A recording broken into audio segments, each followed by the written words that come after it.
Shannon, how big of a threat is Washington to the Cowboys? Skip, I don't view them as a very big threat. I don't think they're a very good team. Now, if this was a situation, Skip, it came down to coaching.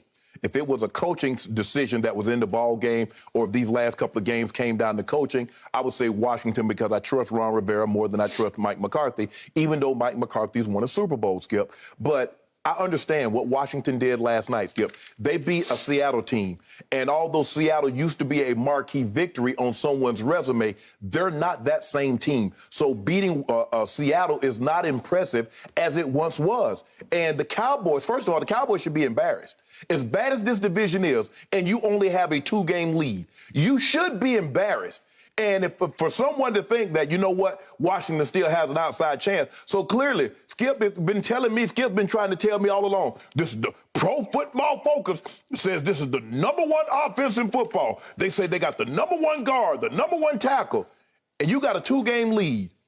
You got a 2-game lead over a team that's not even 500. And you're talking about your worry. I haven't even spoken yet. No, you tried to tell me yesterday. You only gave him a 51% chance of winning. That's correct. So you were a 94? No, I was like 96.5. 96.5. Okay. Yeah. Did you rise after last night? No, because what I saw. 98.6. Skip. We're going to talk about Seattle a little later. All right. What did you see last night? It's not. I haven't spoken yet. Yeah, exactly what I'm saying. But you saw what you saw. Maybe you need to get some new TV. That's what I'm going to get you for Christmas, some new TV. My old black and white doesn't work anymore. But Skip, look, the thing is, it's very interesting. Once the Washington football team play the Raiders on Sunday, Skip, and then every other game after that, the next 5 games are all within the division. The Cowboys, they play the Saints on Thursday, and then they have one other game outside of their division. So they lose, let's just say for the sake of argument, Skip, they lose Thursday, Washington win. Now you're talking about a 1-game lead. Everybody has a lot of games still remaining in that division, but I just don't see that happening. Being reported that Taysom Hill is going to start for the Saints on Thursday. We're going to talk about the situation with the Cowboys and the head coach being absent. Yep. But, Skip, I'm not overly concerned about this. Washington played well last night. Taylor Heineke made some big-time throws. Skip, he's a baller. I mean, nobody's going to say this guy's going to be a Pro Bowl quarterback or an All-Pro or anything like that. But somehow he finds ways to make throws to win ball games. And they're winning. But I'm not overly concerned about them in this division, considering that they spotted the Cowboys so many games earlier. The Cowboys built up such a commanding lead. And, Skip, I understand that this is a marathon, not a sprint. But even in a marathon, you let somebody get too far ahead of you, ain't no catching them. And so I believe that's the situation what we have in the NFC East. I believe they're letting the Cowboys get too much ground in front of them, and they've left themselves too big of a hole to dig out of. So I'm not overly concerned. I don't view Washington football team as a serious threat in this division. So I am trying to sit over here and figure out what your M.O. is across the table. What you mean by M.O.? Your modus operandi. I don't know what you're trying to pull off over there, but obviously from preseason on, we had 10 cases of Diet Mountain Dew bet on Dallas Cowboys versus the field. I gave you all 3 of the other ones. You can have your pick. Yes. And for a while it was Giants, and then I talked you into the Eagles for a little while, and now you don't seem to be on anybody because you won't jump on this bandwagon. Well, first of all, since you talking me in, I'll let you talk me into this bet. I'll give you the field. I'll take my Dallas Cowboys. You get the field. Yep. And then I offered you the exit strategy of being able to buy your way out for like 3 cases on 10, right? And I said, wait till Monday. You said, no, wait. And then now I've decided you're not going to buy your way out because I'm here to tell you, I believe you're just trying to pour mouth this. I believe you're trying to jinx my Dallas Cowboys by continuing to say, oh, there's a 97% chance that they're going to win. You know, and you keep pouring it on thicker and thicker and thicker until you finally wake up one morning and say, I won. No. What I'm hoping is that you guys lose on Thursday, and then the Washington football team wins on Sunday. Yep. Now it's a 1-game lead. Now I'm going to come in here on Monday, and then I have my chest out. Okay. Well, prepare. You should lift some extra weight because you're about to poke your chest out again. It's been over there just sort of sunken in like sunken treasure, right? Yep. But all of a sudden, I'm here to tell you, from my heart and my cowboy-loving soul, my Cowboys are officially in trouble because that team I saw last night, again, I need to get a new TV. I got to go to somewhere, Best Buy or somewhere, and get a real TV because I keep seeing very different than what you see. I am seeing that our arch rival, often our arch nemesis, for years and years and years. I grew up with this rivalry. I still think it's the best rivalry in pro football. That's just me because I grew up in the middle of it. And I believe our arch rivals have caught fire. I believe that, well, I'm just going on what my eye test tells me. I just watched the new Fitzmagic, right? That's who this kid is. Yeah, He's Fitzmagic number 2, right? Yeah. Here we go again. He looks just like Fitzmagic. He's making all the kind of throws that Fitzmagic made. He's actually a little more mobile than Fitzmagic. He can get out of harm's way. Right. He's just your basic little gamer baller. Right. And nobody wanted him because he's just too little. Right. And he doesn't have much of an arm, but it works. Yep. And he processes quickly, and he finds open receivers, and he doesn't choke. Under fire, he seems to be at his best, and I just watched him beat Tom Brady and then Cam Newton, fairy tale Cam, back at Carolina. And then last night he beat Russell Wilson. We're going to talk about Russell here in a minute. Obviously, Russ is not Russ at this moment. Yeah. But that's how you catch fire late in the year. And I start scratching my head saying, wait a second. On third down over the last 3 games, he just keeps converting like crazy. He does. He's now almost 50% on third down over the last 3 games. It's 22 of 45. That is hot. That is scary, crazy hot. And they are running the ball like crazy. And all of a sudden, the old magic late season formula has kicked in for, of all teams, Washington. And they ran it. If you go back 5 games, they went 112 against Denver, 195 against Green Bay. This is running the ball. Then 94 against Brady and company. And then 190 at Cam. And then last night, they ran for 152 yards. And every time I watch Gibson and McKissick, they're pretty good. I'm not saying they steamroll you, but they're dangerous on the ground because they can slash you. They hit creases, and they both run hard, and they run with authority. Yeah, well, Gibson almost ran the game away, running out of bounds. Okay, well, he does that on occasion, but it's because he runs too hard. Yeah. Okay, so all of a sudden I say, now, wait a second, time out. What did I predict to you? I've been saying this for 2 weeks. Watch what happens on Thursday night at New Orleans. Yes. Guess who's going to be the starting quarterback? I predicted it. I sat right here in the seat, and I said, watch Taysom Hill get healthy just in time for Dallas. He's missed, whatever it's been, 6 or 7 games now with the foot injury, okay? And all of a sudden, he's going to start on Thursday night. He brings voltage to the Superdome.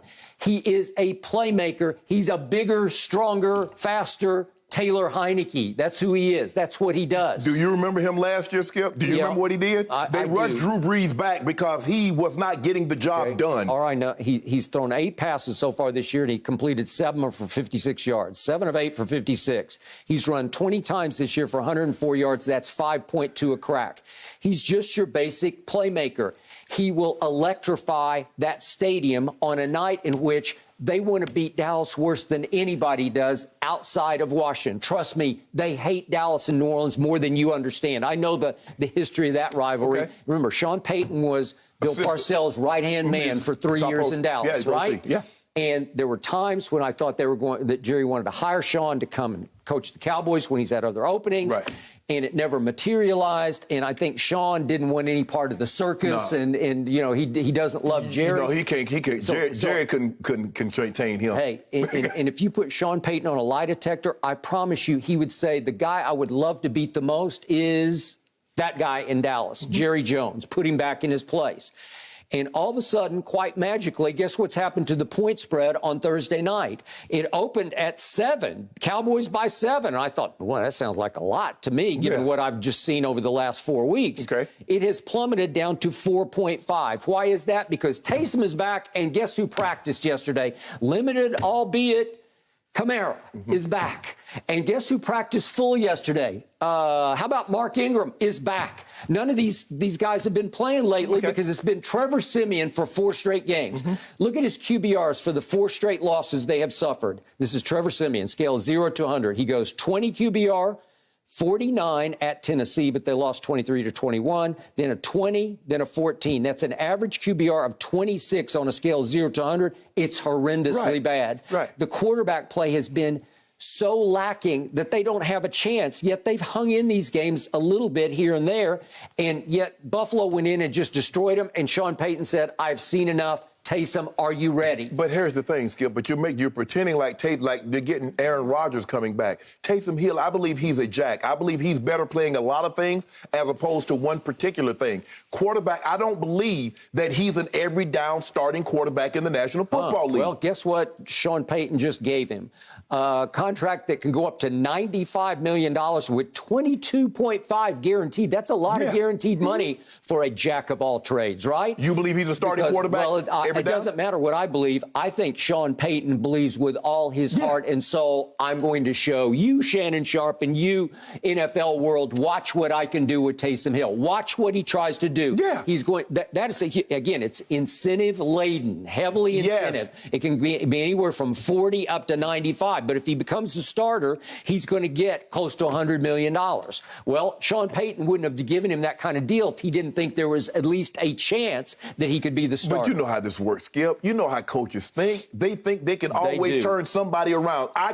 You don't know what you're doing with him. That's why he didn't perform over there. But let me have him. Let me show you. Sean Payton is a let me show you type of a coach. Let me show you what I can do with Taysom Hill. Okay. But there's a reason why they rushed Drew Brees back last year when Taysom Hill was a starter. You remember his first start in Philly? Jalen Hurts beat the brakes off him. He went to Denver. Beat the brakes off him, but I thought Taysom Hill was pretty good in that game. I didn't think it was very good. And remember, he went to Denver and he threw for like 26 yards. They won, but it was because they ran the football and Denver was working. There might have been a situation where they had the quarterback that was working at UPS or FedEx or something to come in and start for a game or something like that, Skip. But no, I'm not going to let you try to gas me up to, take the Saints because they got Taysom Hill. That ain't happening. Okay, my gut feeling right here, right now is that my team is going to lose on Thursday night. And that was more an indictment of your team than the Saints playing out of their mind. What have we just seen from my team? We saw one blip, one aberration. Dallas 43, Atlanta 3, and I still can't figure it out because we got AFC Wested or worsted because we got punished by your AFC. Yeah, you West, lost all three of them, all four of them. Well, y'all beat the Chargers. We barely beat them, but in November we lost 3 times. And what did I see? I saw devastation and humiliation at the hands of your Denver Broncos. 30-0 early in the fourth quarter at Jerry World. Are you kidding me? Then my team just wasn't ready to play at my homeboy. And my quarterback missed a throw early in the game to Gallup. 9 points. And my defense hung in, but we made three field goals in 12 possessions. Are you kidding me? We couldn't get it in the end zone against the defense that you had little to no respect for of the Chiefs. And then on Thanksgiving night, it took about 7 years off my life. I still haven't recovered, but I'm still a little hoarse. My voice is still a little sore from it. I recovered. Okay, well, there's nothing to recover from. and yet they just weren't ready to play, and they kept falling behind to the Las Vegas Raiders. They were favored by, 10 points? Yeah, you were. Okay, what are you doing? What does your eye test tell you? That my team just fell on its face. I don't know why. They've lost their way. They've lost their edge. And now they've lost their coach for Thursday night. And here's the irony of this whole situation. My only hope in my head for Thursday night is we don't have Mike McCarthy. Yeah, exactly. That's my point. Knock on wood for him. I hope he's okay. But he did a Zoom call with the media yesterday, so I guess he's okay. He doesn't seem to have many symptoms from COVID. Right. I hope he doesn't have any. But the point is, it's almost like it's a blessing that we don't have this guy for Thursday night. I feel like that's, ironically, weirdly, my only hope is, we don't have the head coach. Well, given that and considering what you think about him and his coaching prowess, you should win this game by 20 points, considering he's not there to get in the way of everybody else. And because Dak Prescott, you said, is the leader of this football team, and you don't really need a coach, So for me, I don't know what the big worry is. It's a short week. Okay, the big worry is that all of a sudden we have to play Washington twice. We have not we have not had to deal with the hottest team in the division, if not in the conference. We haven't had to deal with them yet. So we obviously have to go to New Orleans, and if we lose that, then looks what starts happening for Washington. Okay, here would be the turning point for us. Again, Las Vegas, they go to Las Vegas. what is it, this coming This Sunday? Sunday. Yes. And Las Vegas is a 2.5-point favorite at home, meaning the odds makers are saying basically that Washington's slightly better than they are, just slightly better. And I will buy that. So if they go take care of business at the Raiders, who just took us to the cleaners at Dallas, right? That will look terrible for us. And then here it goes. Then the next week, we have to go to Washington. And then they go to Philly. Then they come to Dallas. Then they got Philly at home, and they end at Giants. Well, on that closing weekend, if it comes down to it, if it's Washington at Giants, I think they can win that game. And guess where we have to go? To Philly. And I'm just not sure we can win that game. But look what you guys do. You guys get an opportunity because you guys play Thursday. So now Washington play on Sunday. Okay, and so then we get the basic mini bye. Yeah, exactly. Yeah. How y'all manage to do that every single year, though? That's what I'm trying to figure out. How good were we coming off our bye? How good were we? We were terrible coming out our bye. Y'all beat Atlanta, didn't you? Okay. No, well, wasn't it 2 before? Oh, y'all beat Minnesota. Yeah. Okay. I think y'all came out the bye and beat Minnesota. Okay. So the point is, Washington came out of its bye and beat Brady and Cam and Russell Wilson. That's takeoff time. That's right place, right time, right energy. Beating Brady was very impressive. Okay. But beating Cam is not the same as beating Cam 5, 6 years ago. But it felt like the fairy tale was ready to launch, and they went in there and just fractured the fairy tale. And you know what you saw last night. Yes, the Washington football team won. But, Skip, you know that's not the same Seattle team over the last 4 years ago. It's just not. What did you pick yesterday, and what did I pick? I picked Seattle. I picked Seattle. I was like, oh, man, they're not finna lose however many games, 4 games in a row? I said, they're not finna lose like that. Oh, yeah, Russell picked.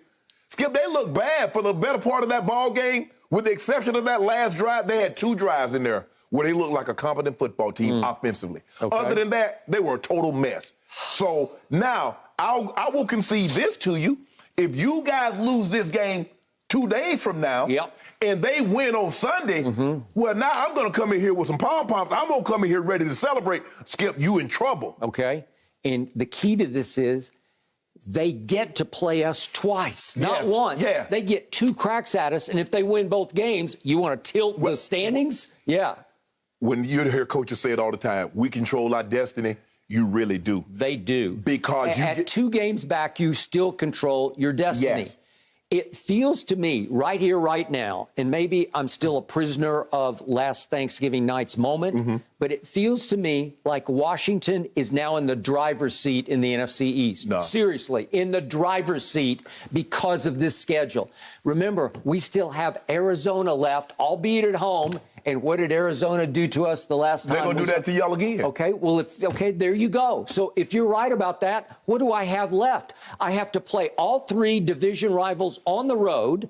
I have to go to a New Orleans that is not good for us. Sean Payton is 6-3 against Dallas while he's been in New Orleans. Right. We had 2 huge upsets. It was late in their Super Bowl run. We shocked them in December at New Orleans, but we just took them by surprise. And then we took Drew Brees by surprise on a Thursday night. Remember that game back in, what was it, 2018? Yeah, 2018. We took him by surprise late in the year on a Thursday night and barely beat him both those times. But that's 2 of the 3 losses. But you can put a Skip, because you played this team twice, you can really put a stranglehold. You can say basically, boot, get out of division. Because it's over. Because you got these guys twice in a matter of 3 weeks. So you really control your destiny. You really can put this division in a headlock. All you have to, Skip, all you really have to do is win tonight, win Thursday night, and then beat them. Okay.